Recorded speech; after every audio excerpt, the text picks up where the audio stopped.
All right. Look at the crowd showing up today. Hello, everyone. Thank you for coming. We'll be starting in 2 minutes. Just relax, get some popcorn, invite your friends, your neighbors. I think we're going to have a good town hall today.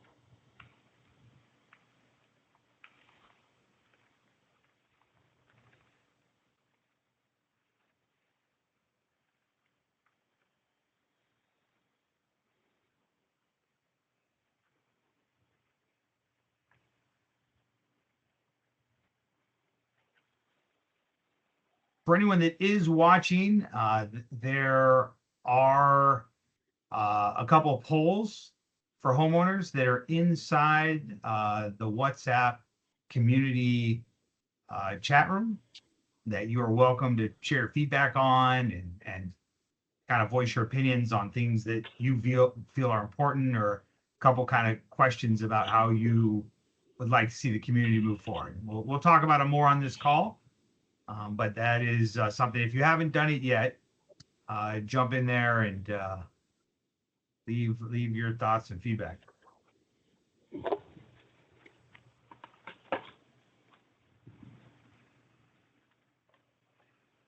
Debbie's here. Bobby's here. We have a mysterious person with no name. Oh. That's got to be Karen. Joe is here. All right, guys. Welcome, everyone. It's 6 p.m. I'd love to get things started and off and rolling. Thank you for showing up. This is CDD Town Hall. This is where all the board members have the ability to talk together, work together, discuss with the community. It is recorded. It will be available for anyone to view at a later time.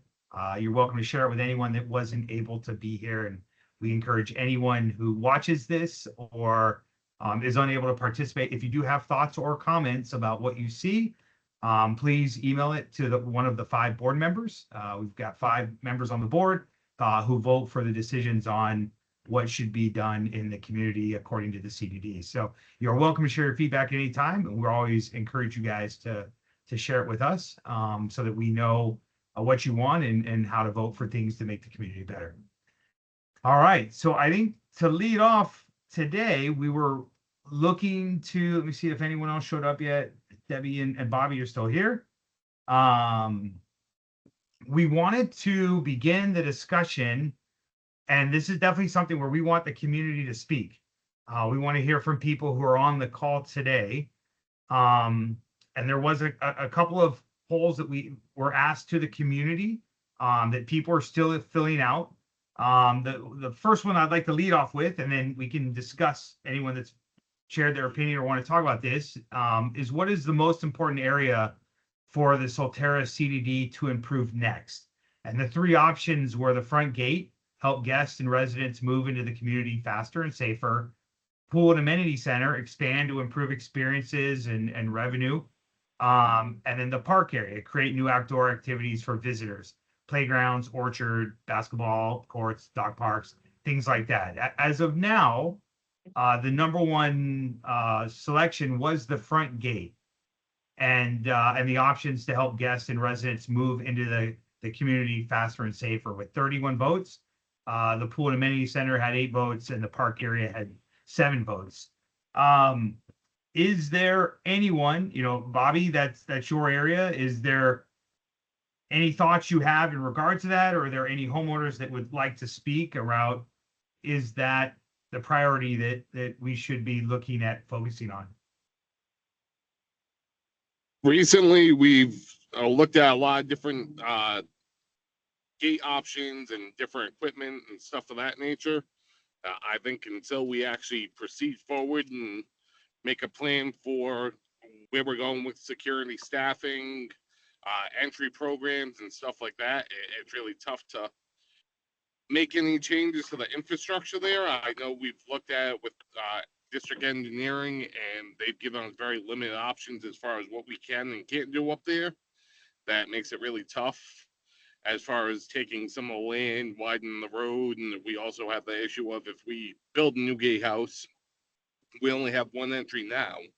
If we're doing construction in that entryway, especially during this peak time, the next 3 months, 4 months, any improvements that we make up there, we run the risk of having more traffic and more backups into the roadway.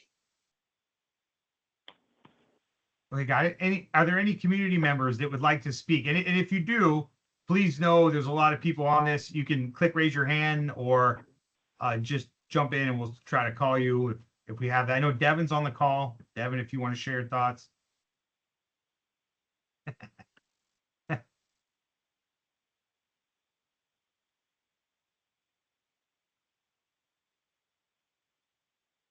Devin is quiet tonight. This is Kim Hubbard from Acorn Court. I've got to say, I haven't been paying as much attention as I used to the CDD meetings.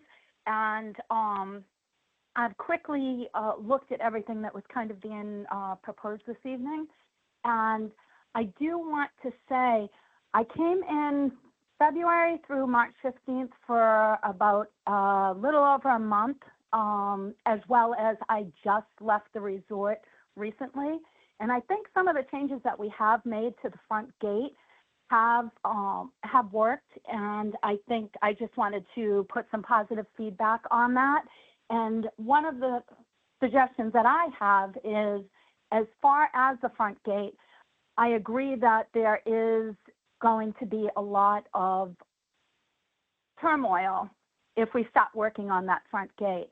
I do think with a lot of the development in the area, the town is going to have to do something because there's so much building going on that they're eventually going to have to do something with that road, because I found that road, it seems like a lot of the traffic is pass-through traffic that I'm seeing now.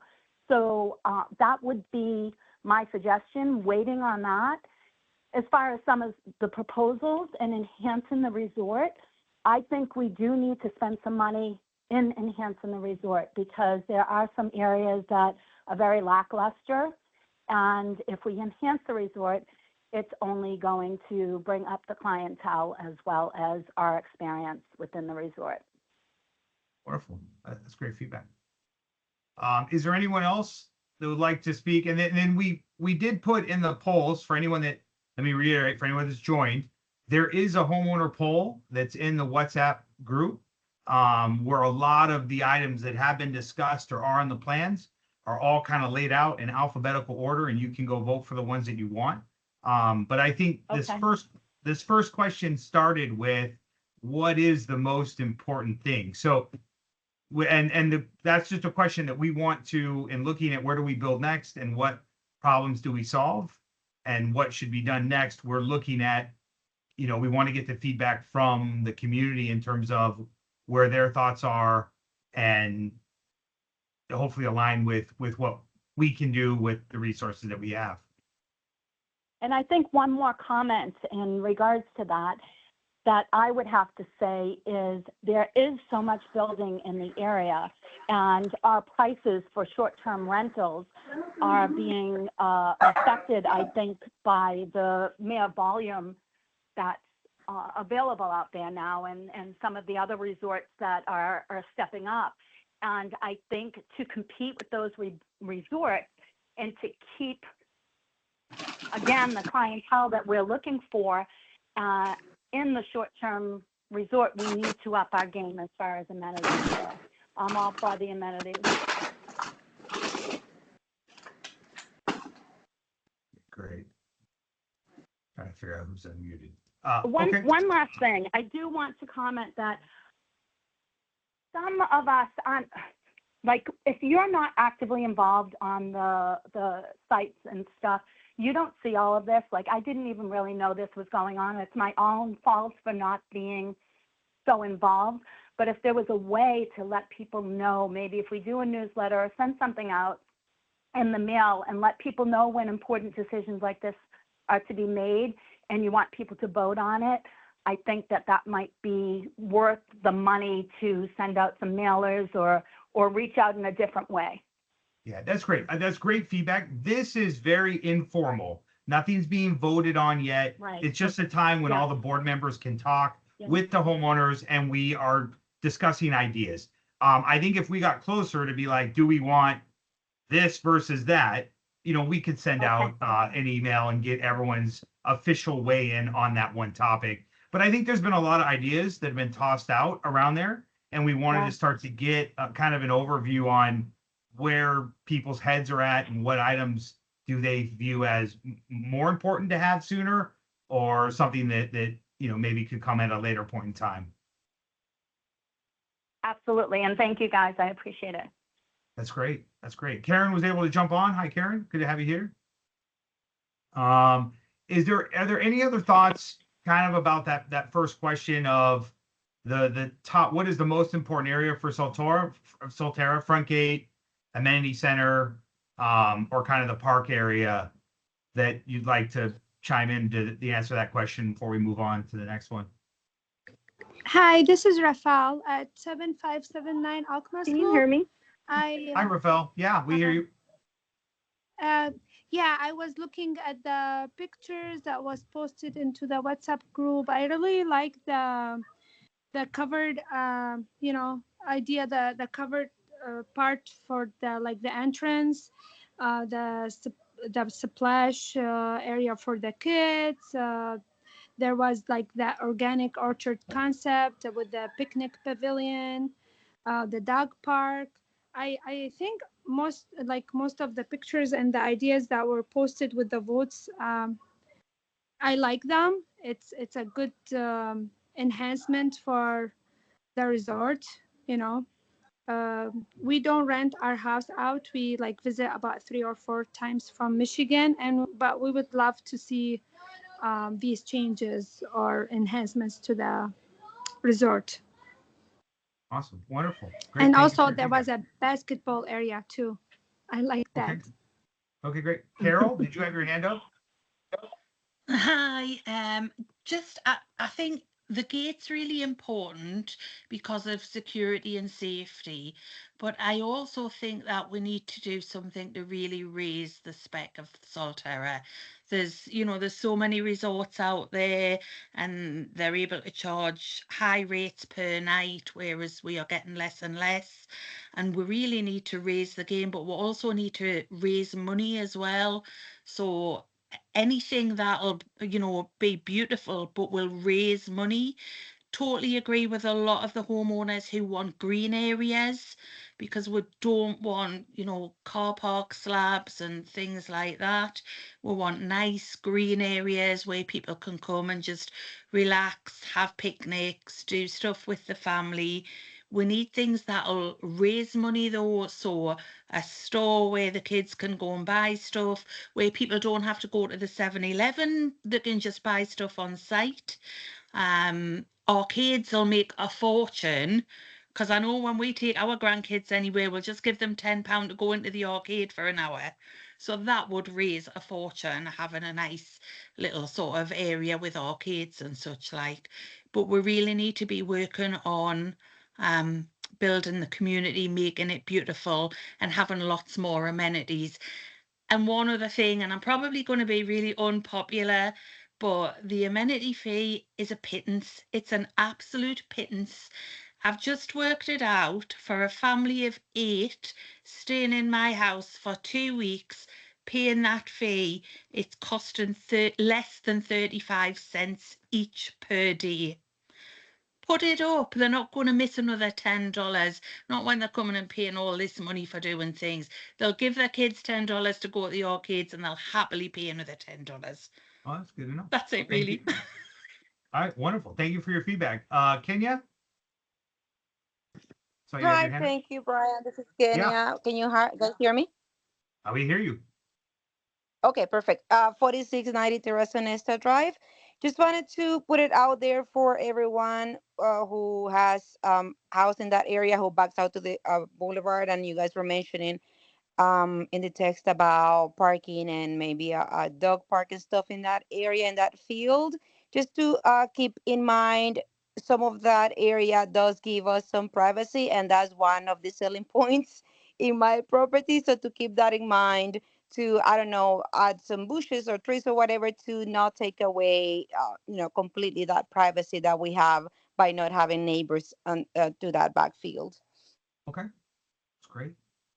Thank you for your feedback. Dan?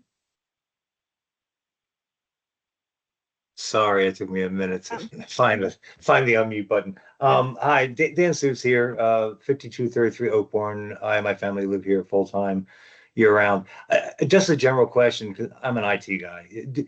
Do we have data as to what the guests want as from a priority? I mean, because with our polls, it's great, and maybe a lot of those polls are driven by guest feedback that those of you that own here and rent out to guests. But is there data, maybe not even done by Solterra, but in general for I don't know, short-term rentals, Airbnb, whatever it is, that shows in a community like this what guests are actually looking for as their top priorities? It's a great question. I'd like go to on. jump in on this. Oh yeah, go ahead, Karen. Okay, so before I did a lot of these renderings, I went online to a lot of the resorts, like Evermore Resort, and a lot of the, Evermore Resort. I actually own the Facebook page because back when they first announced it, they said, "Oh, houses and blah blah blah," and I thought, "Oh wow, they're doing real estate now," but no. So they are a resort that is owned by Conrad Hilton, and they did their research, and they're getting upwards of $2,000 a night for houses that are smaller than ours. Now, granted, they have an 8-acre pool, right, that you can paddleboard in, which we will never have. We will never. We have to, we have to deal with what we've got, right? We're never going to compete with Reunion. We're not going to have 3, signature golf courses. We're not going to, I don't know that we want to compete with Champions Gate because they have the worst of everything, in my opinion. Just one big amenity center surrounded by thousands of houses. And they have a lot of problems that we seem to have mitigated and they haven't. But what we have, we're not going to compete with Encore and their 5-story water slides and all of that stuff. So we have to find our unique selling proposition. And right now there is a huge movement, and the research shows that the huge movement is going towards health, wellness. You probably have seen it on your Facebook or Instagram feeds, all these Tai Chi things and everything else. This is happening, and people home gardening. I'm home gardening now. I'm raising my own food because people are in that place now. Everything is cyclical, and right now the cycle has cycled through and people are looking at health and wellness. And that's why resorts like Evermore are focusing on Tai Chi, on spa services, on health and wellness sort of things. Yes, they have their kids stuff. We are not giving up our kids stuff. I think we need to lean into that, but all of that needs to be in the amenity center. The basketball, I think that's one of the biggest things that people are asking for, basketball. I'm personally not a fan, and I don't want that thump, thump, thump right behind my house, but I think in the amenity center, it's perfect. In Solara, I just lost a showing here in Solterra because the buyer said, "Oh no, we like Solara's amenities." Well, what about it did you like? We like the Flow Rida. Well, the Flow Rida is actually not an expense to the community. It's an external vendor that uses that space, that rents that space, and sells its services to the guests. And that's how they make their money. It's not an expense to us. So, but it is something that all the kids would love. But then the orchard is a health and wellness opportunity. It's a place where we can surround in a more natural, calming environment, a playground, a picnic pavilion where people can come and barbecue and that kind of thing, where there can be dog parks, big and little. There can be a Tai Chi center, yoga area, just and a promenade that has a raised bed that is all herbal, all organic herbs, rosemary, thyme, sage, whatever. Come, clip it, take it home, cook with it, right? And it's fragrant. super cheap, super easy to maintain. The pathways are all coquina crushed shell, so they perk. No maintenance, no mowing, no fertilization of that stuff, no worrying about the grass. Yeah. So Well, these are all things that I've researched, and I've got the research. I've got all of everything that I'm happy to present or send to anybody who asks me for it. But it's all there. The numbers are all there. awesome. Yeah, I think Karen, what Dan was asking was if you had that, could you send it to him? My question that I would ask for Joe is there any way that we can, is there a way that, because we have so many property managers, is there a way we can survey people as they're leaving to find out, what they liked and what they would have liked? I mean, is that what you're asking for, Dan? Like, how do we find out Well, what I people, I the think that people who are paying money to stay here, in their opinion, what would they have wanted? so. Is that what Brian, you're let looking me, for, Dan? Brian, can I interject, please? Because I don't think our goal is the same people that we've got coming here and paying $100 a night. Well, let's go I back to think our Dan real quick. our Dan, what did goal, you want? So so I'm coming at from a owner who lives here full time, right? Not from someone who does a short term rental. Okay. But in thinking about it, the demographics of guests that stay here are probably all across the board, right? You probably have families, probably have couples, maybe older couples whose interests vary. It's not all families that are going to go to Disney, Universal, and SeaWorld every single day and spend very little time at the home or at the amenity center. Or maybe it's not all couples who just want to spend, we want to put in 3 professional golf courses because all they want to do is golf, right? So the data would probably be all over the place. I was just kind of wondering as we look at where to spend the money, right? What's the biggest bang for the buck? Okay. What are the perspectives of guests who do stay here, and maybe even at other properties. However, to the point that we're not a Champions Gate or whatever, of what do people look for? I mean, when you look at hotels, right, and they advertise their sauna, their spa, their wave pool, they have they have a water park in the back, they based on what the clientele they're trying to get to stay there, they advertise what their amenities are, right? And I'm sure they get that from data.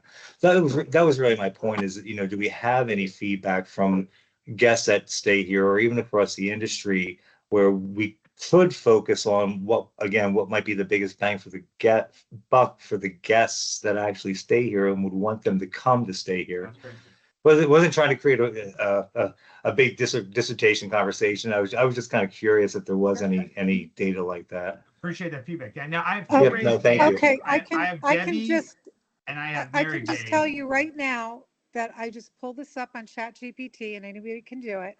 The most searched for resort amenities in 2026 are no longer just nice pools and free breakfast. Travelers are increasingly looking for resorts that feel immersive, wellness driven, experience rich, and highly shareable. Across hospitality and luxury travel reports, a few clear patterns stand out. And it talks about wellness amenities and all that kind of stuff. There's even a cold plunge in there. Not me, thank you very much, but walking trails, sleep focused quiet zones, recovery lounges, healthy cafe options. Pull it up on ChatGPT, all of you. It's easy. It's free. Okay. Okay. Bobby's first in the cold plunge. I have Mary Gay. You have your hand up, and then Debbie right behind it. So go for it, Mary Gay. Sorry, I just unmuted myself. Can you hear me now? We hear you. Yeah. Okay, good. All right, so here's my thought. And I was just, a while ago, I was thinking about what you had said. And first and foremost, I've been here for a little while, and I can definitely say that I feel like, in general, our entire development or resort has improved so much. And as far as me, I rent at a higher cost because I have a house that has a lot of amenities.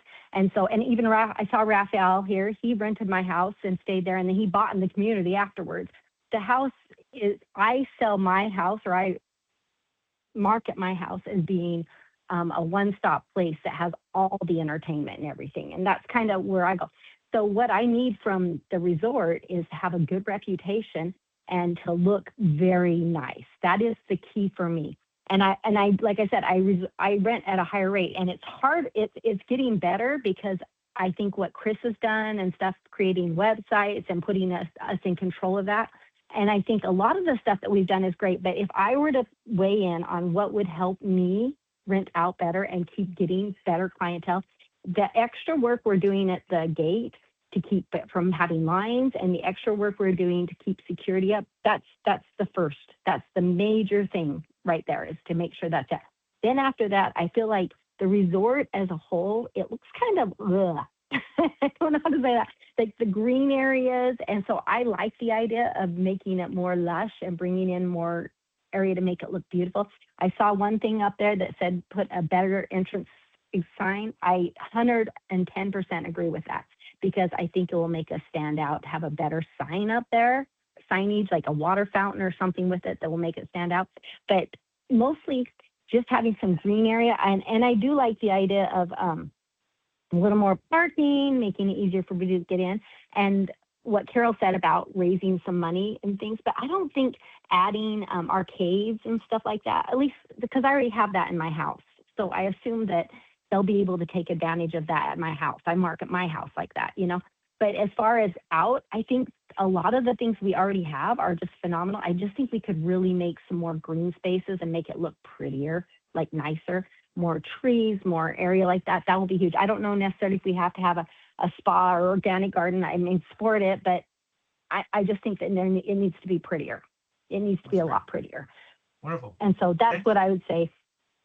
Awesome. Thank you for your feedback. Real quick, Dan, I'm going to loop back. Joe texted me and he said, we do have a captive portal through StayFi and are beginning to post stay surveys to guests to gauge what they love, didn't, and what they would like to see more. So we now have the ability, when people log in at the amenity center, to follow up with a survey and start to collect more of this data to have more accurate, you know, what the people that stayed here actually said they liked or didn't like, and go from there. So that's in the works. I didn't know that, which is great. So it's already starting, and we should have more data to follow up on that. Debbie has been here for a while. Thank you for waiting patiently. Debbie, I know you got lots to say. Take it from here. So thank you. Hello, everyone. Thanks for joining. We've got a lot of participation today, which is great. I just wanted to kind of touch on a few things related to Karen's green space proposal. You know, every year, usually in the fall, when the Pop Warner and Pee Wee football season starts coming to a wrap, and they go into playoffs and have national championships, those things are always held here in the Walt Disney area, usually at the Wide World of Sports. I know this because I didn't have boys playing football, but growing up, my girls all were cheerleaders and dancers, and we lived down in Southwest Florida. And every Thanksgiving in the first week of December, we would be up here participating in these national championships. So it's a big thing. And I think over the last couple of years, we've seen an increase in these teams, you know, staying in Airbnbs versus staying in hotel rooms. And year after year, we've seen these kids just tearing up the field in Terra Sonesta. They're loud. They're out there early in the morning. They're out there after the sun goes down. We've had coaches drive their cars into the field to turn on their headlights to extend daylight to get in that one last practice. And they leave litter and trash, and it's just a sand pit. It's just an absolute travesty. Having said that, we had to demo the playground. It was end of life. It was a danger to the kids. Our insurance provider was no longer going to cover it. And we do need to replace the playground. Families want it. I know when Passover came, we had, guests heading to the playground and were sadly disappointed that it was no longer available for use. So it makes sense to relocate it to a more central area. We talk about, and one of the poll questions that came up earlier in the WhatsApp chat, Brian, was adding some additional space to the amenity center so that we could potentially increase the number of people that we can bring in at one time. The only way to do that is to reclaim that valuable real estate that's sitting there and pull it into the amenity space by relocating the playground to a more visible area. We've talked about a dog park for more than 2 years now. And I know as short-term rental owners, many of you don't allow pets of any kind. But those of you that do, you do that because you see that there's an opportunity for people to be able to rent and bring their animals. What I see as somebody that's here every single day is that when these families leave for the day to go off to Disney or to the beach or wherever they're going, their furry little friends are left home alone, and many of them have a lot of anxiety. They've been put in a car and traveled for hours and hours and hours, and then they get brought into a space that is not familiar to them, and then their family leaves them, and there's a lot of anxiety problems. I hear dogs barking and scratching at front doors for hours on end.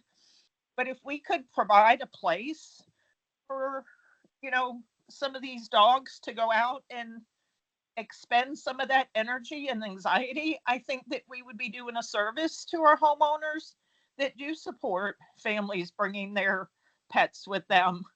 And I'm sure my dog would take advantage of that as well. So two very, very high demand features that we need to move forward with to support the community and each other. That's all I really have to say. Okay, sounds great. And I think, oh, go ahead, Karen. Real quick about short-term rentals. So short-term rentals cannot deny in the state of Florida anybody with an ESA, an emotional support animal, or a service animal. So my home backs up to, I face the boulevard, and we know that there are tons of dogs walking up and down the boulevard every day. So they're out there, and I think it's an important demographic. People are now traveling with their pets. They're taking them on planes. They're buying seats for them. So, it just adds something for them, I think. That's all. Awesome. And I think this is what we wanted to do with the community is there's a lot of options, as you saw in the polls, of things we can do. And I think we wanted to get the feedback from the community. We want to get it from the renters. We want the board to share their feedback and look at, as we start to, continue to grow and build out Solterra, do we do it in the right area? And I have the list of what came back in order of most popular so far. This is still early, so by no means is this final, but the guardhouse, improving the guardhouse had 29 votes. Adding a general store was number 2 with 22 votes. Additional parking was 21 votes. Faster check-in process, 19 votes. A mini golf course, 18 votes. A kids splash pad, 18 votes. Basketball courts had 17 votes. Expanded pool area, more capacity, 17 votes. A sports bar expansion, 16 votes. Third check-in lane, 16 votes. Check-in stations, 14 votes. Additional water slides, 15, and a kids playground had 11. So I think what I just want to say, and I am not trying to shun any ideas, or I want the ideas to come out. I want the community to talk about them. I want the board to vote on the things that will make the biggest impacts and the difference. For example, the dog park has been an idea for a while. It on this one, it only had 8 homeowners that supported it. So from just a general survey, it doesn't look like it's the top. And I think what we need to do is we want to have that discussion. Should it be higher, or should that be something that's fixed after we fix the guardhouse? Well, I think that we need to prioritize the things that are going to be the revenue drivers, because once we get all of the revenue drivers in place and we get that wheel turning, then that's going to afford us the opportunity to have funds to do all of the other things that everybody wants without increasing people's assessments. Okay, sounds good. Amanda, you had your hand up? Yeah, hi. I'm relatively new here, just discovered CDD meetings like 5 weeks ago. So Very good time. glad to be here. And just got added to the WhatsApp chat by shout out to Scott, who everybody knows, like 3 weeks ago. So that was exciting. I felt like I was living in a dark land of not knowing anyone. So thank you for that. I'm happy to be there. So Yeah. yeah, without that, it was like you I'm your might be recanting that in a couple of weeks. Yeah, that's You right. know what? I sometimes put it on mute. That's okay. People are people and we love everyone. So a couple ideas, rather than, I like that whoever spoke earlier who said, are we looking for data-driven information? Instead of looking at what we want, which is great, I want lots of things, I just searched for like most negative reviews of Solterra, because a lot of the ideas of what we want to put in are things that some of us are doing as owners of properties, right? So I can put a little fitness area in my garage or on my back porch. We can do all sorts of things, but it's when people are Googling Solterra and then finding like, what are those top 3 negative things? And definitely the gatehouse is one of them. And then parking is another. It starts to look trashy with like people parked up on curbs and like up in front of on driveways. When I have to walk around off the sidewalk to go for a walk in the morning, that's frustrating and feels trashy. So the level of landscaping too, I think that's just visual for me. But when I'm looking at it online, what I'm seeing here for the top negative reviews is the quality of food at the restaurant, but I feel like that's really been improved. So I think that's probably not important right now, but the gatehouse and the parking. So increased parking on Solterra Boulevard was in one of the pictures that Karen texted. I think that's awesome. And maybe just like the enforcement. I saw people get towed, so enforcement is good. But can we do dynamic QR codes that we can automatically push to renters so that they don't have to check in at the gatehouse? Like if I'm on Ticketmaster, I can't There just... is currently, you currently have the e-pass option in PropTIA that you can e-pass okay. to your, yes, there is. So there's 2 options. You have the STR pass and you have the guest pass. Both of those have QR codes that you can actually e-pass to your renters. You're allowed 5 of those per home. Okay, so they don't actually have to check in at the guest house their first time in. We haven't actually short-term rented yet, so I'm not familiar with that yet. They can just go in the returning residence lane? Correct. So they'll be able to scan that QR code that's on their phone. As soon as they get to the gatehouse, there's a QR code reader there. They scan it just like the owner scan that card. That opens the gate and they can go to the home. They do need a parking pass if they're going to park in the visitor parking in the roadway. So they will have to get printed pass if they plan on utilizing those overflow spaces. But if they just come and going, it's e-pass on their phone. Okay, well, that's great. Are That you seems sure, like if Bobby? we were all using that, that would go faster at the front gate for the people checking in. Awesome, thank you. So may I talk about the guardhouse just for one quick second? Of course. Wait, can I ask you a question? Can I ask a question? Because I don't think those QR codes work. I've issued them before and they don't seem to work. They have to actually check in. I haven't had any guests that have been able to use the QR codes. We have people using them daily at the gatehouse. They do work. Okay. Or we see hundreds of them a day at the gatehouse that they are in use. There was a time where they were turned off. So if they had the old ones during the time the Vesta was here, those did not work, but all the new since they've been turned back on about 2 months now, they do work. Okay, perfect. Sounds great. Karen and then Kelly Yep. had her hand up. Yep. Okay, so just quickly about the guardhouse. So I totally understand, like Jeff's point, a number of people have said, listen, if we don't widen the road at the guardhouse, which we found that we can't do it, right? There's too much infrastructure there. A few years back, we went through with district management. It would cost us millions of dollars to open that up. And we'd have to get homeowners to give up their easements and move utilities. It's just too much. So that's not going to happen, or at least it's not going to happen right away until we have at least $1 million to drop. The county is not going to widen the road either for many, many, many years, maybe even a decade. So we can't just leave things. If you go onto the WhatsApp chat just before the meeting, and the reason why I was late is I ran out to the front gate. I wanted people to see the current state of affairs at that front gate. It is not welcoming. It is horrible. And if you can't see the pictures, just go onto the WhatsApp chat and you'll see it. And it cannot be. And so it's going to cost us less than 50 grand to put that roof line. We're not touching the building. We're just extending the roof line and creating a central section so that the cars know before they turn in which side they go to.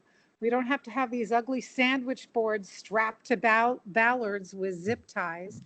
Our guests, when we have that sideways driven rain and they open up their window to check in or whatever the new process is going to be at the gate, that they're not getting soaked as they're welcome to Solterra, or the 110-degree sun beating down on not only on our guests, but on our security guards who are sweating their lives away in that little hot box that we call a guardhouse.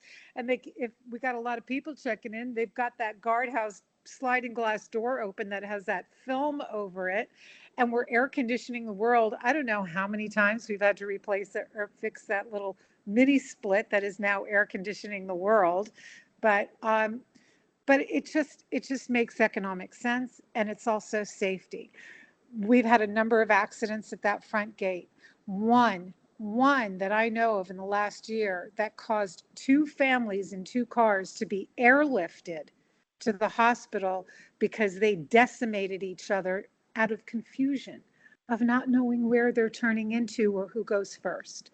So having that big thing up above, yes, absolutely, with enough clearance for tour buses and trucks, but having that up above so that before they make that turn, they know where they're going. It's safety, it's security, it looks formidable, it is comfort driven, and it is welcoming, and it is very inexpensive. That's it. Said my piece. All right. Yep. Kelly, you want to go next? Hi, everybody. I'm a new owner. I'm on Misty Oak. I just have a couple questions. I'm new to this, so forgive me. But I love the gate idea. I think it absolutely, what Karen is saying, needs that. I don't know, is there only one way out, right? Is there only one lane out, or is it 2? Because 1.5. 1.5. Okay, so there would be no way to make that a 3rd lane in. I know it'd be a logistic nightmare, but that was just kind of popped into my head as Karen was talking. And I can answer that really quick for Go ahead, anybody Karen. who's Yeah. new here.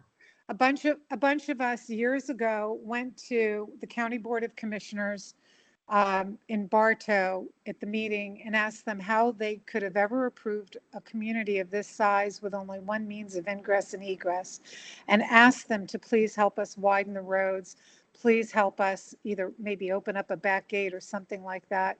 And they said, you are so welcome to do that if you want to, at your expense. That was it.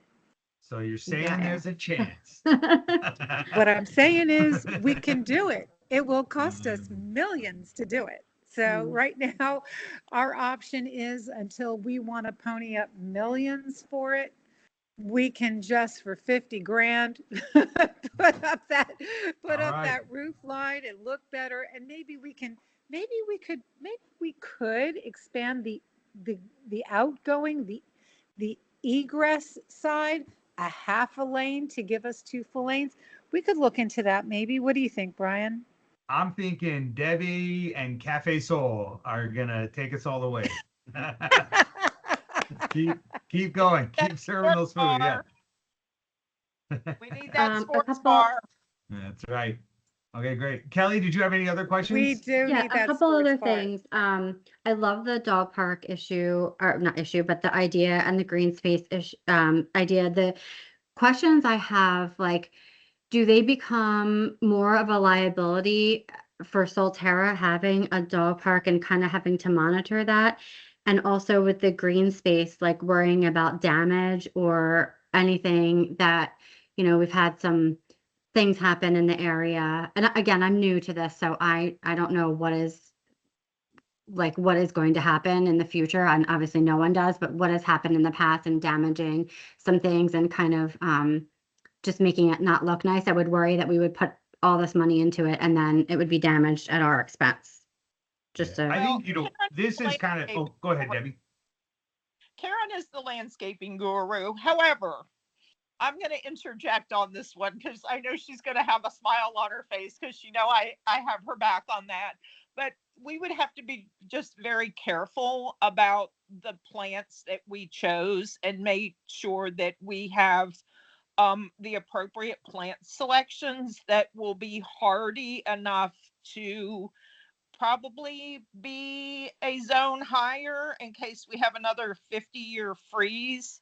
But we were surprised that things like the rosemary did absolutely phenomenal, and the Meyer lemons that we have in the pots out in front of the clubhouse actually seem like they got a little bit of a kickstart with that cold weather, and now we have baby lemons up there.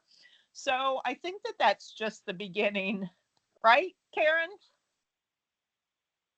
Yeah, 100%. So we're leveraging one of the biggest assets we've got for helping us manage and refresh, renew, and manage our current landscaping, and that's Sunscape. And Sunscape is helping us to create a In palette our of car away, I plants. guess. Exactly. Yeah. Do you want to be besties? Hello? Devin, Devin. hold on, you gotta mute. I got it. Yeah, exactly. It's been a long week. Okay. This one's closed, Matt, but I'm going to try and, I know, Everyone, I think we need a Devin, picture. you're Let's see not what on this mute. looks like. How do I mute Devin, Devin? you're Well, not muted. Devin, you're not muted. okay. You want to mute? Please Hold mute. on. Oh my God, I'm going to have like a broken arm. Devin, Devin, you're not muted. It says she's Oh. muted here. Hold on, I got it. There we go. All right, she's back. She's off. Keep going. Okay, good.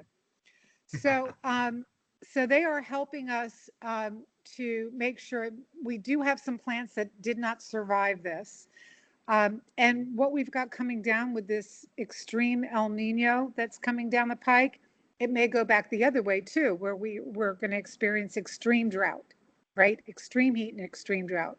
So what they're helping us to do is to find ground covers, not necessarily grass, but ground covers that are hardy to cold and freezing, that are drought resistant, that can live in sand, things like that. We're looking for plants that are going to plant matter and ground cover that is going to endure no matter what our weather is, whether we're zone 9, zone 8, zone 7, or whatever we may be that given year.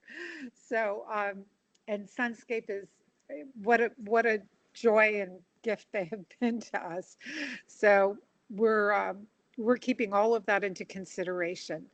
And yes, the rosemary, which is extremely fragrant and useful, we can all just clip it and throw it in the pot, right? And, it's hardy to everything, from desert to winter. So we're good with that. But that's it. Anyway, yeah, we're paying attention to that. that sounds awesome. One other thing, two other things.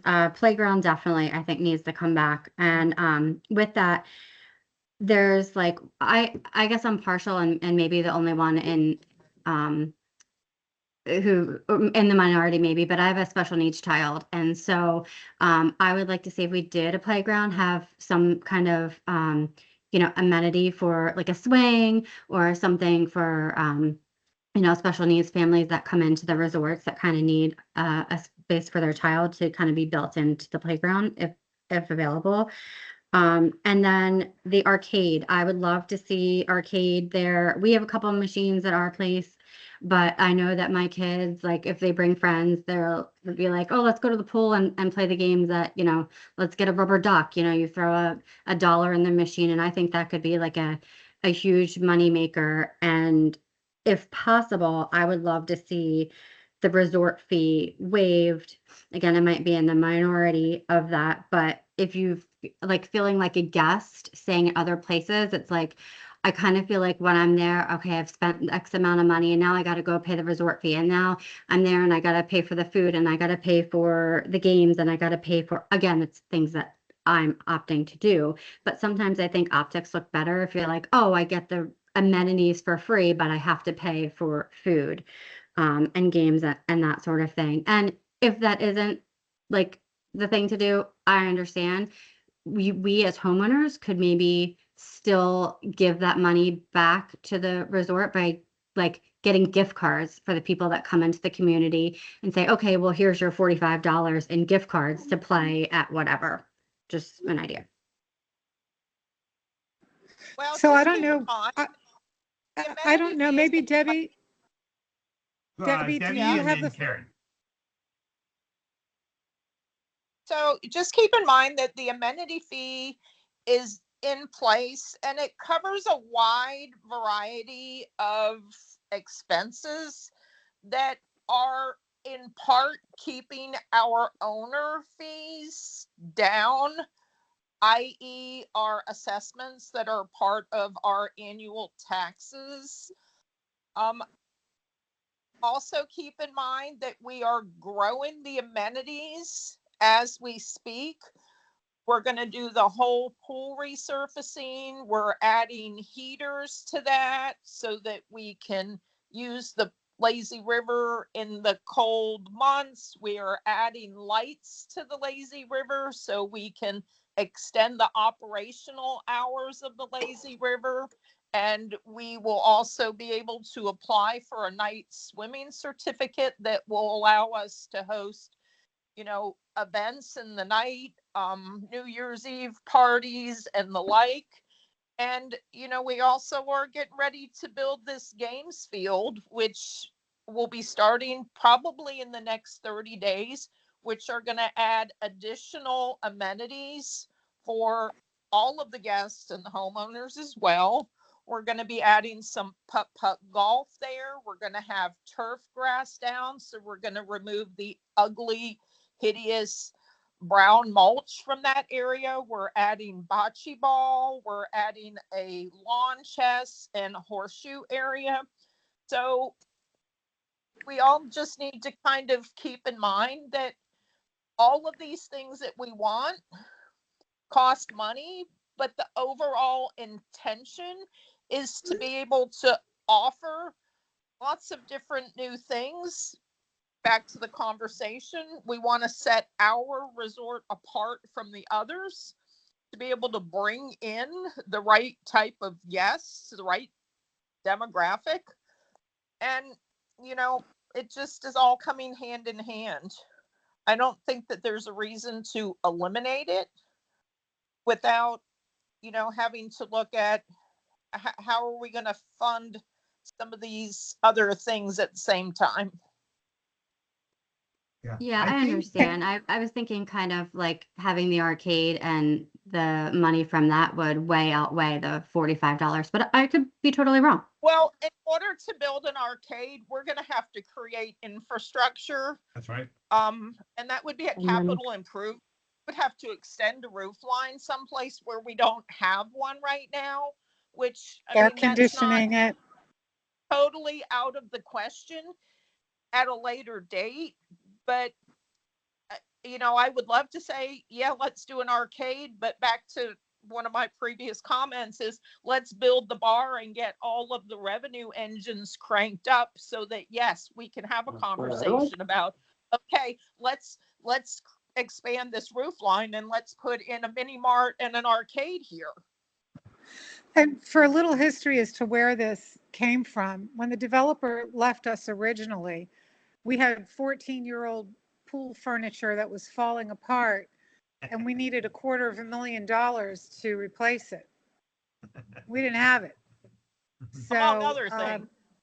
yeah, amongst other things, right? And so we put in this, this very meager, less than reunions, less than most hotels, because it's only one time per stay for the entire house, not per guest, resort fee of $35, $45, depending upon how many people.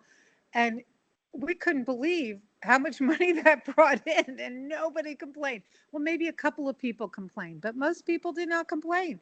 Yeah. And for the people who do complain, or for the homeowners who don't think that, that it's a nice thing to do, you know what? So reimburse or prepay the amenity fee for your guests if you want to. But you'd be surprised how many guests don't actually use the amenities, and they don't have to pay for them. So, so that's great too. So some of these open areas that we're talking about putting in, like the playground and the dog parks and the picnic pavilion, these are things that there's not going to be a fee for them to use. So it's something that we're adding that's nice, that's being helped to be paid for by those amenity fees. So just saying. One thing Thank you. Appreciate that information. I want to jump in with one thing real quick, because this was one of the polls that was there was, when building something new at Solterra, what is your preference? Do we go big and build it Orlando style, where it's the, best in the world? Do we go normal, where it's within the lines of the other resort, or do we keep it the budget friendly route and maybe do a smaller version, but to be able to say we have this amenity, but it may not be the biggest or the best one, but we have it. And I was surprised that there was an overwhelming response of 20 votes versus 2 versus 0, that everyone was like, we want it to be big. We'd want it to be something that stands out. We want it to be something that would bring in more guests that we could brag about and say, this is what makes us better. This is what makes us different. And I just thought that was really interesting. And I think that applies to everything that is on this list of all the ideas that are there. If we're going to build an orchard, let's build one that is one of the best ones in the world. If we're going to build basketball courts or dog parks, like how could we make it one of the best dog parks in all of Orlando that people would want to come and see and stay here to be able to use? And I just thought it was interesting because it was such a big way towards that, of the homeowner said, we want something that is amazing, meaning even if we had to wait a year to save up our money, it would be better to do that and build something great than to build something kind of hokey and, hey, we got a couple little dog things there, but it's just a grass area with one tree, versus let's do a really cool dog park and plan it out and spend the money to make something amazing. So I've never known that before this kind of meeting today. It was, where was the community's mind at in terms of what they want to do? And so I think that's fantastic to help guide the board, that we want to build quality, great things that will attract people and make us stand out and be different and better. It's okay if we wait a little bit longer. If we're focusing on building something amazing, that is the way that at least from this poll, people are interested in and wanted to go. So I thought that was interesting and a good feedback from the community. Brian? Go big, Brian, go can home. I say something? I've had my hand up for a little while, but I'm actually on 2 different things. So you'll see me lighting up one place, and is the this picture is. Mary Yeah, I'm in wait, go Tucson, for it. so Yep. sorry. But so as far as you guys are talking about dog parks, I love you, Debbie, but I hate the idea of a dog park, and I foster dogs on the side. So I'm coming at this point because I think dog parks are not a safe, and they're not a good place to have. I think it would be better, in my opinion, to have a green area with trails and maybe dog bags and disposable things stick dogs because that will keep people keeping their dogs on leashes better and maybe clean up better. The reason why I say that and make it a great green area and stuff with trails that you can walk around, because right now, if you go walking in our development, it's so depressing because you're walking on sidewalks, they're kind of ungraded and everything, and it's not really fun. It's not a pretty area. And I think talking about the green space, that could be a pretty area. And with trails through that would be a lot nicer, a lot more eye pleasing. And the reason why I say not dog parks is because too many owners, and I don't know how else to say it, but they don't know how to handle their dogs. And it is not safe. As a foster, we can't even take our dogs to dog parks because people are not good with them. All you need is a couple dogs to have it out in the dog park because an owner just goes and leaves their dog there, which happens regularly. I wouldn't suggest it. I just wouldn't. Just the liability, and it wouldn't come necessarily on us, but the problem and chance of another dog having a problem with that is something I would be concerned about. So updating and making it better, I think that's huge. So Mary Gay, the other thing I was, just on the dog walking area, I didn't do a rendering of this yet, but I've discussed it with district management, and we have a lot of conservation area in the back. I don't know, I call it the back 40.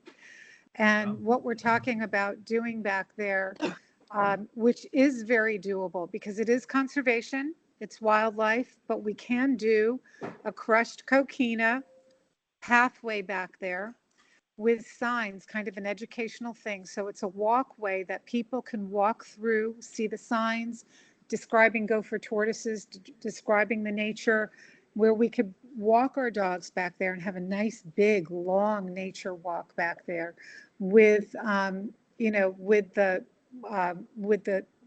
poop stations and things like that, and park benches and that kind of thing. We can't That's what I would be more for. But you can make it trees and more conservative, an area that's prettier, because you don't want to get too close to those conservation lakes because there's alligators or parking house. So right. You don't want to go there. You want to dry. keep people away from there. Yeah, this is all and that's high what and I would dry say. But make that there. prettier. Make that prettier with trails going off, because the whole idea of opening up a dog, I like the idea of making a pretty area, a picnic area right next to a playground or something like that. But I just don't think, and I am one of those that doesn't have a dog accessible home. And even though what you're saying, yeah, you have to legally, if it's a service animal, not if it's emotional support animal, you do not have to legally allow emotional support unless they have proof that it does a function. It supplies a function. If it can rate their heart rates and stuff like that, then you have to let them in. And I've only had one person ever since I've been in there, knock on wood, that has come in and asked me about some type of animal. Like I said, I like it. If we ever had animals come, I would like them to have access, and people who live there, but it just needs to be more of a walk area and stuff than a full out dog park, because I just don't think I don't think that's what you guys want to get into. That's just my opinion on that. And the green area being updated, that area, that type of thing with parks and putting little poop bags and stuff like that, that makes owners, at least to some degree, be more responsible than just saying, here, run at it, have it, go, whatever. Left it. Yeah, we've just had so many requests for dog parks too. So I think that maybe if we can consider both options, and that way somebody who doesn't feel comfortable bringing their dogs into more of a social situation, they would have an option too. But I don't know how we could just totally ignore the dog parks, because then you have people like Devin who go to resorts, all over the world, and she specifically seeks out places with dog parks. Margaritaville has dog parks. They have the small dog and the big dog areas to kind of mitigate that, that friction that can occur. But we have to consider everybody's wants, needs, requests, and that kind of thing. But I definitely get your point, and I think that conservation pathway is an answer to that. I love it. Well, we're approaching the end of the call. There's a couple things I would want to say. Brian, yeah. We're not approaching the end. I found out from district management this can go on all night, and I'm happy to stay. I am happy to stay. I want every single homeowner who took the time out. We still have 26 people on the call. I want every single homeowner to have time to talk and to say what they think and for us to hear it. And if any of us can't stay, there will be a recording that will be available to review later on. But I think it's really imperative that at least once a month, every homeowner gets to talk. Is there anyone else, please, if you can click the raise hand button, it lets me know if you're interested in speaking. Right now, I don't see any.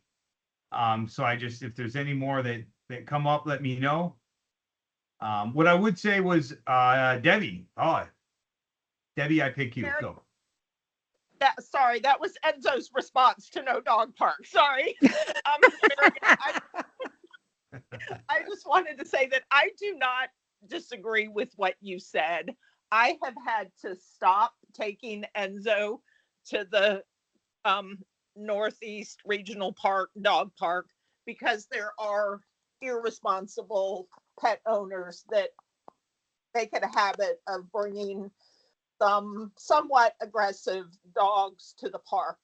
At the same time, I would love to have a space that was enclosed that I could just let him be there by himself and run after a ball. And I think that most of the people that are bringing their animals, that are leaving them in a short-term rental for a day, that are going to be at Disney, would also love to have that opportunity to blow off a little bit of steam before they essentially, I'm going to use this word, abandon them for the day. So yeah, I think that the dog park is probably going to be more of a avenue for animals to kind of burn off some energy versus a more social, a social place. Does that make sense? Yeah, and the way I created it is that they have these culverts with the turf going over it, like a hill going over it. So it's a good thing to throw the ball through and up and over for exactly that reason, to kind of burn that off. I got that idea from a community called Sarah Noah that I launched a while back in Claremont. And it's been one of the most popular anchors of that community. It's not a resort community, it's primary residential, but it looks like a resort community. And their dog park that has that culvert mound sort of situation is very popular. Also, there's a whole development, a whole township that's called Wild Oaks, WYLD Oaks, up in Apopka, that is being developed around, the whole town center is developed around dog parks, dog walks, dog restaurants, dog everything. I mean, they're sinking like $100 million into this town center for dogs. So, I think just a little dog park is probably, going to set us in good stead. Are you saying like have just a little area marked off for dogs to run in by themselves? Because that's what Debbie was saying. Are you saying literally make a dog park, like it's going to be all just open area?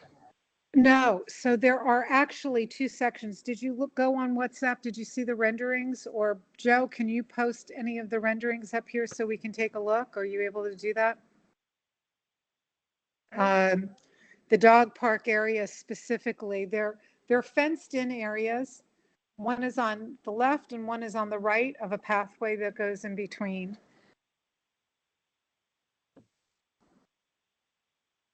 Joe, are you able to post that?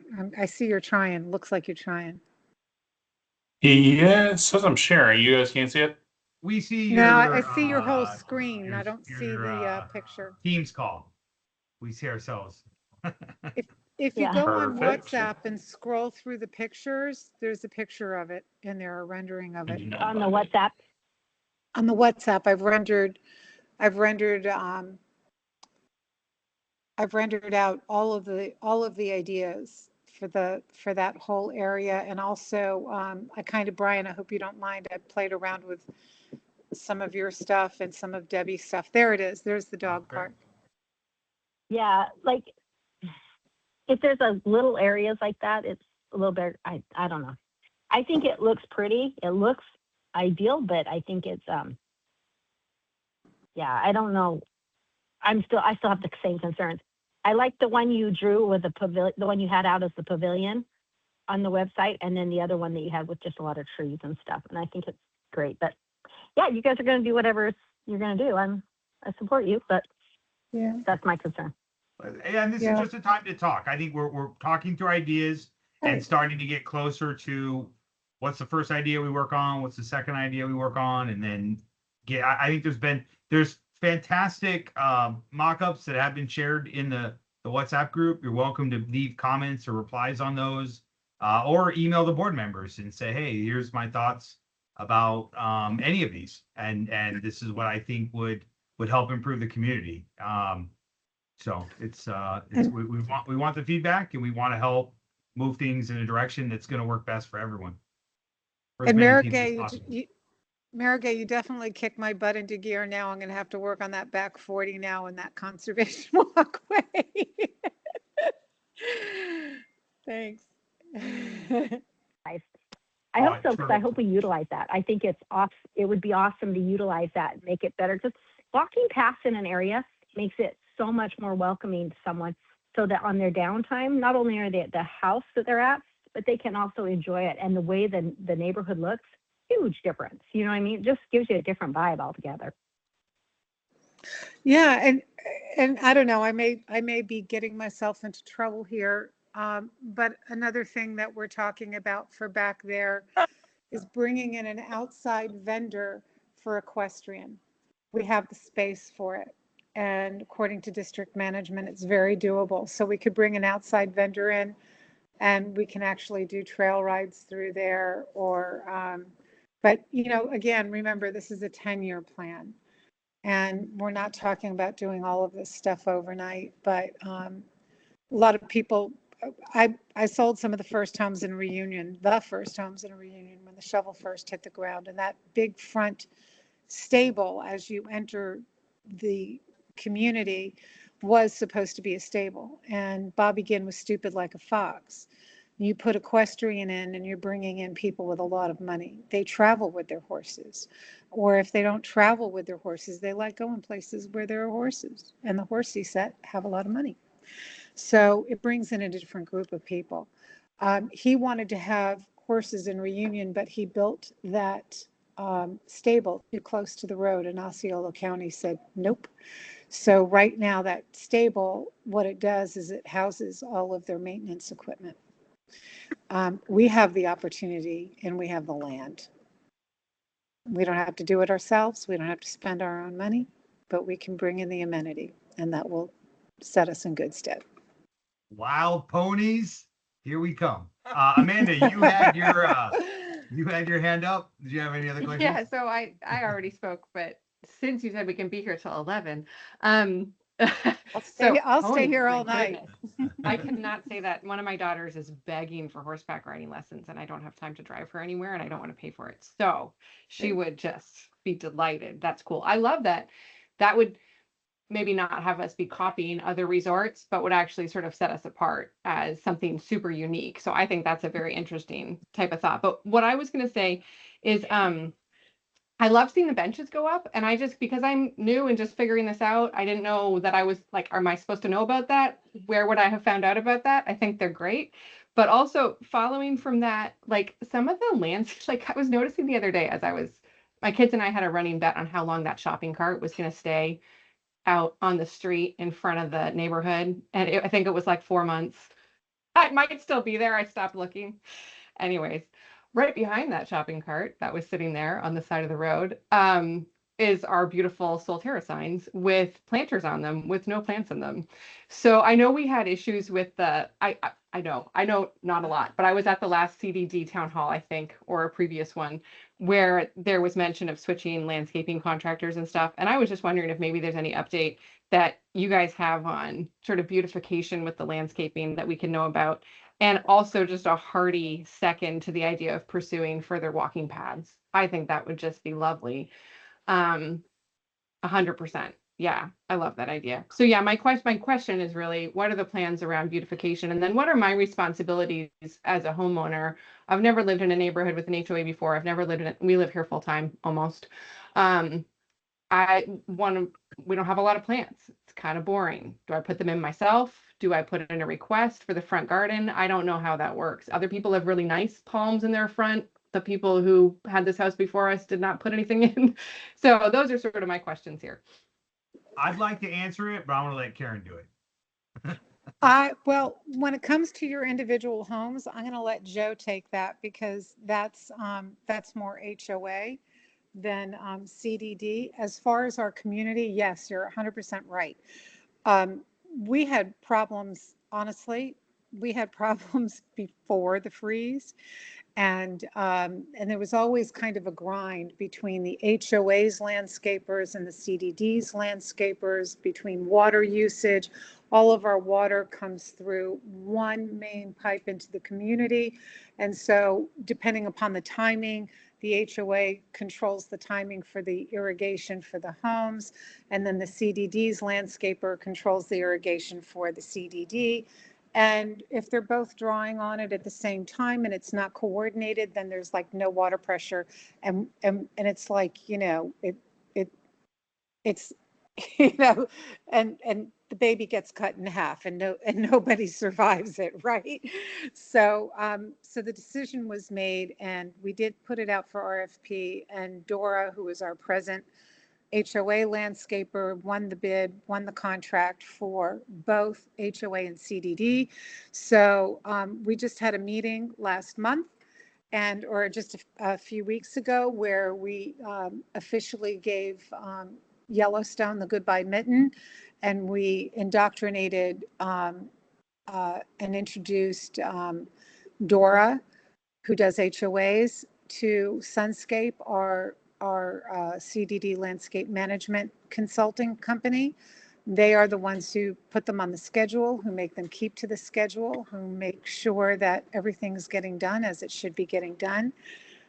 What we agreed was that because there was so much damage that, and there are seasons to planting.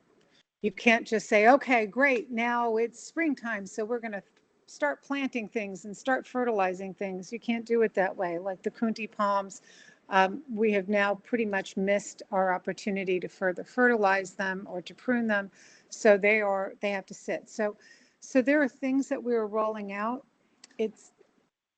Some things are gonna look beautiful, and we're trying to do as much as we can to provide as much eye candy as we responsibly can coming into a drought season, where Polk County is only allowing us to water one time per week. It's pretty stiff. So we're looking at creating this palette of plants that is drought resistant as well as winter hardy.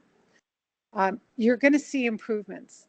And now that Yellowstone is gone, I think that we have one comprehensive company doing everything, and it's going to look a lot better. It is going to take a little bit of time, just is, but we're going to get it done and get it done properly.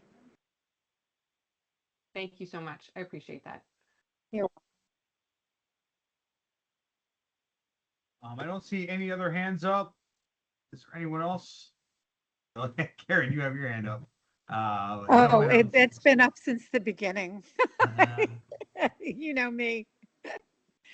Does anybody have any questions? Does anybody want to weigh in on anything? Because seriously, the time to do it is now, not on WhatsApp chat. After the board votes on it, approves on it, funds it, and then you say, oh, how come you're doing that? This is the time, because we really do want to hear what you have to say. We want you to understand everything, know everything. Tell us what you want. Karen, this is Kim again. I just wanted to say I agree with Debbie, and anything that we can put in that will bring in more revenue to help offset the cost to bring in all of the other things. I think it's great. The sports bar, I think is a Yeah. huge asset to the community. One of the things that Rob and I did over the winter is a lot of the times our friend is in another resort, and they do have a little tiki bar that you can go to and enjoy happy hour, and everybody get together and meet and enjoy themselves, have fun. And I think that would be a great asset to the pool area, just to be able to sit and talk and chat with everybody and have some drinks over there. And it Look will at that. bring in a heck of a lot of revenue. So I'm for the sports bar, and I think that should be one of the priorities because it will bring in the revenue that we need to do some of the other projects. Absolutely, And while absolutely. Lori- And you know, Kim, you're always inviting everybody over to your house, and who gets to do the cleanup?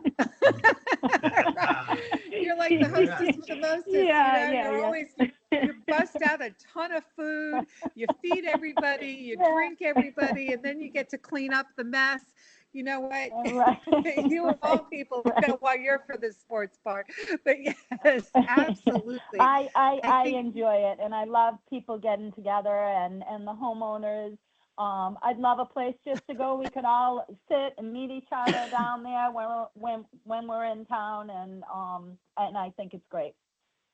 Yeah, I agree. Thank you for bringing that up again, because any revenue generator is going to be a priority, because that's what's going to help fund all the rest of the stuff. And I can't speak for, but I think all of the we're all homeowners here. All of the CDD board members are homeowners, and none of us wants to see our CDD rates going up. None of us wants to go over budget. So creating revenue streams is brilliant. It's what we need to do in order to fund everything else. And I Sorry, am going to got a little say thing. one positive and one negative. One of the things that we have to do is, if we are bringing in more green space, which I think is a fabulous idea, we really need to be on top of taking care of the green space, because if we plant grass and then it dies, it looks a mess. One of the things, like beside my house, I put in a work order for, the grass is dead, and it looks horrible. And for people to come into a resort, we want the resort to be plush. And we really need that. I know it takes time. I know that we've been through multiple different situations with landscaping and stuff, but if we're going to invest the money, we really need to invest the money in being able to care for that and provide the upkeep that's needed for whatever projects we put in, because we don't need another mess in some of these areas. 100%. And that's one of the reasons why I've long had, I'm Florida born and bred. And I know the pluses and the minuses of St. Augustine grass and the chinch bugs and all of the other stuff, and the weed and feed and the amount of water it takes and all of that kind of stuff. It looks great. Well, it looks great, but when it doesn't look great, it's very expensive to regenerate. And sometimes you can't, because it's also very shade sensitive. So I'm very much for replacing a lot of our grass on our easements and places like that with ground cover. Ground cover, like you see, it's called, they're called desert daisies and that kind of thing. And it's a ground cover that grows on the beach, dune daisies. They grow on rocks. They require no irrigation. And it's just a sea of flowers. And in one of those, and we're talking about putting some of those in test areas along our easements and that kind of thing. You don't have to mow it. You don't have to feed it. You don't have to water it, really. You know, even with one day a week, it would be more than enough. Probably wouldn't even need that. So there are all kinds of things that we can do, and not having to put pesticides on it and that kind of thing. Cheaper, easier, prettier. Why not? And that's great. That's great. I'm looking forward to all of this. Being across the street to where the bocce court is, as well as all the changes on the volleyball court, I think that just that area, walking up to the clubhouse. Our clubhouse is beautiful, and to have a nice area like that, I think is going to enhance it, enhance the pitches, enhance people wanting to come there. Fire pit area, I think is fabulous. So kudos to all of you guys for recommending all of the above. Thank you, Kim. Great feedback. Anyone else? Debbie's had your hand up. Anyone else? Debbie, you want to go? We just have a lot of participation in this call, and I know that many of you cannot participate in the CDD meetings regularly because of employment and differences in time and just life in general. So I just want to remind everybody that the CDD meeting is always the first Friday of the month. And the Monday before, the complete agenda is available on the Solterra CDD.com. Was it dot? It's not .com, .org. Anyway, you could just Google Solterra CDD. It'll take you right to the web page, and you can go down to the documents and see the agenda. So you can view everything that we are planning to discuss. You'll see the proposals, the quotes, and everything that we're going to be discussing. And then that gives you 4 days to either message us, email us, send in a question that you have in advance. So while you might not be able to participate in real time, you still have an opportunity to have your voice heard and have your questions and concerns or anything just heard.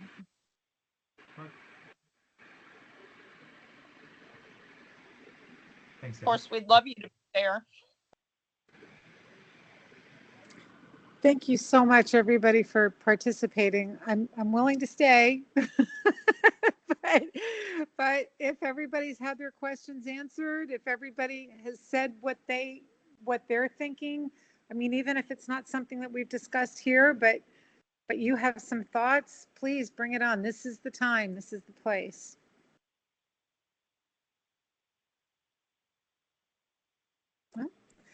Well, we had more people show up for this town hall than any time in the past, and not by a small margin, probably by like 5 times. Right, Brian? Might be the greatest town hall of all time was tonight. Great job, everybody. Yeah.